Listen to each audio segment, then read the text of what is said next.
You think your dog won't eat because they're being stubborn, but that's not the real reason. Most owners assume appetite loss is a minor nuisance, a phase. You soothe yourself with, "they'll eat later," or "they're just picky." But when your dog refuses food, something deeper is trying to speak to you. And if you miss it, you miss a chance to protect them emotionally and physically. Listen, dogs don't skip meals out of spite. Appetite is wired to survival, to comfort, to trust. When it falters, a signal is sent about their body, their mind, or your relationship.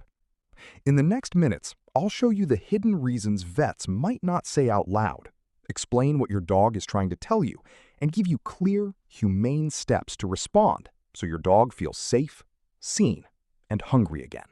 First, the obvious causes: pain, illness, digestive upset.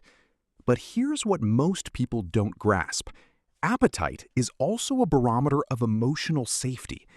Imagine a wild animal in a storm. It won't eat until it feels the danger has passed. Your dog is the same. If they're anxious, stressed, or grieving, their body shuts down non-essential functions, eating included. That's behavioral psychology 101. Stress redirects energy from digestion to survival. So when your dog refuses food, ask, what changed in their world? A new person? A move? A loud noise they can't escape? Even subtle shifts, a partner working nights, a rearranged living room, can tip the scale. There's another hidden layer: control. Dogs are built to read routines. Food is predictable. When routine breaks, they test boundaries. If your dog once had irregular feeding because you gave table scraps or watered down kibble, they learn they can flex their appetite to get attention or treats. That looks like stubbornness, but it's negotiation. The true question: are you responding in a way that reinforces the refusal? If you rush to coax with high-value treats, you may inadvertently teach them that skipping a meal yields better rewards. But there's a gentler path: reestablishing structure while honoring their state. Now, physiology. Appetite is regulated by a complex conversation between the gut, the brain, and hormones.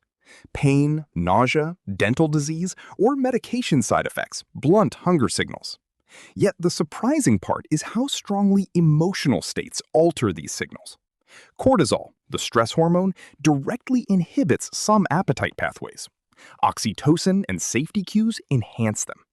So the same behavior, not eating, can be either a physical red flag or a cry for emotional safety. That's why a vet visit matters, but it's not the whole picture. Tests may come back fine, and the appetite issue stays, because the missing piece is the emotional context. Here's something most owners miss: food itself carries memories. If your dog experienced a traumatic event around mealtimes, being rushed, bullied by another pet, or startled by loud noises while eating, they can associate food with fear. That association can be subtle. They freeze at the bowl or wander away mid-bite. Reversing that isn't about force. It's about rebuilding positive associations. Slow, calm approaches, pairing feeding with gentle praise, and creating a sanctuary where your dog feels undisturbed. Over time, those tiny, consistent safety signals rebuild the appetite pathway. But what about age? Older dogs naturally eat less sometimes. However, a gradual decline versus a sudden stop are very different stories. A slow taper suggests metabolic change. A sudden refusal suggests acute stress or illness. When it's sudden, treat it as urgent. Appetite drops can escalate to dangerous metabolic states in some breeds. Don't wait multiple days to act. Early attention prevents a cascade. Let me give you 3 practical, safe steps to take right now. Ones that respect both body and mind.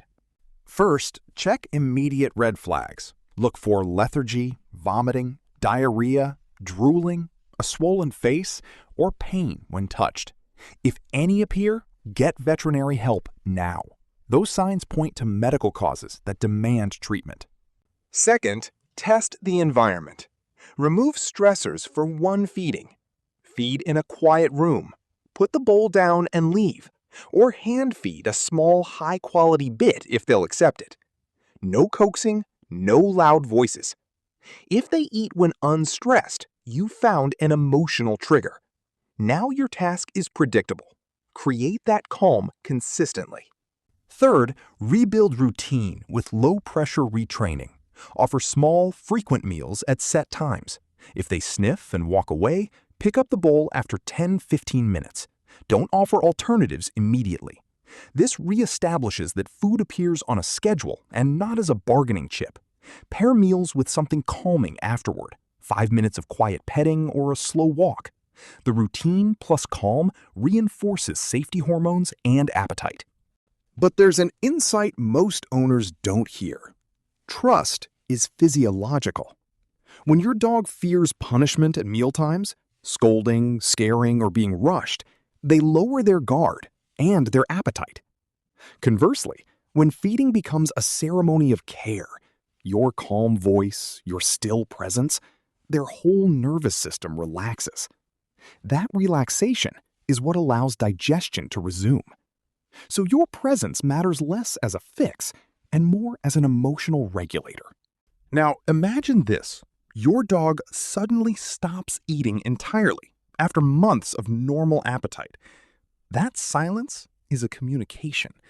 It might whisper about pain, but it could also be mourning. Dogs grieve. Loss of a companion, even a routine object, can suppress appetite. Treat grief as you would with a human. Patience, predictable care, and gentle encouragement. Try offering highly palatable, warm food to release scent and comfort. But don't force. Companionship is the cure more often than you think. Here's another loop to keep you engaged. People assume changing food will solve everything. They swap kibble for wet food, add toppers, or make elaborate meals. Sometimes that helps. Often it creates preference problems. If your dog's refusal ends when you offer richer food, you've trained a preference, not addressed the underlying issue. The long-term fix is safety and structure, not culinary escalation. By now, you might wonder how long is too long. If your dog misses one meal, monitor. If appetite loss continues 24-48 hours, reach out to a vet. For puppies, small breeds, and older dogs, act faster, within 12-24 hours, because they dehydrate and become hypoglycemic more quickly. But again, don't rush only to feed. Respond thoughtfully. Immediate force feeding can escalate fear and entrench avoidance. Let's open a crucial, often ignored angle: communication. Dogs use behavior to tell stories. A turned away head, a lingering stare at the empty bowl, a slow approach and retreat, these are sentences in their language. Interpreting them requires patience. When you meet these signals with curiosity instead of frustration, you learn the story. Ask yourself, what happened right before the appetite change? A new smell? A vet visit? A loud storm? The answer is the first clue to healing. Midway, if this is changing how you see your dog, hit like and subscribe so you don't miss the next insight. Back to action. Once the immediate crisis is ruled out, rebuild their eating life with rituals that lower stress hormones and boost trust. Start each feeding with a calm, fixed routine. Same place, same bowl, same soft tone. Reduce competition. Separate pets during meals. Use puzzle feeders slowly to make eating rewarding and mentally engaging. Warm the food slightly to increase aroma. Feed by hand for short stretches if your dog prefers presence. These small shifts tell their nervous system, this is safe. This owner is predictable. You can relax. You can eat. There's one more powerful technique many owners underestimate: the scent-first approach. Scent is primary for dogs. Before forcing the bowl, let the dog investigate the food on your hand. Play a short scent game. Hide tiny treats around a quiet room, encouraging foraging. That awakens appetite circuits gently and ties eating to pleasure and exploration, ancient, safe behaviors that bypass stress responses. As we near the end, understand this truth. Your dog's refusal to eat is rarely just about food. It's a message about safety, trust, health, or grief. Responding quickly with observation, calm routines, and veterinary care when needed doesn't just restore appetite, it deepens your bond. You become the person who decodes their language, the one who turns fear back into comfort. One final insight most owners miss: when you treat appetite loss purely as a medical issue, you fix the body, but lose the chance to heal the relationship. When you treat it only as behavior, you risk missing serious illness. The compassionate approach we've outlined blends both. Check body, then rebuild mind. Your dog isn't being stubborn. They're communicating. They're asking for safety, consistency, and understanding. If you listen, truly listen, you'll not only bring them back to the bowl, you'll make your relationship quieter, stronger, and deeper. Your dog isn't just behaving, they're communicating.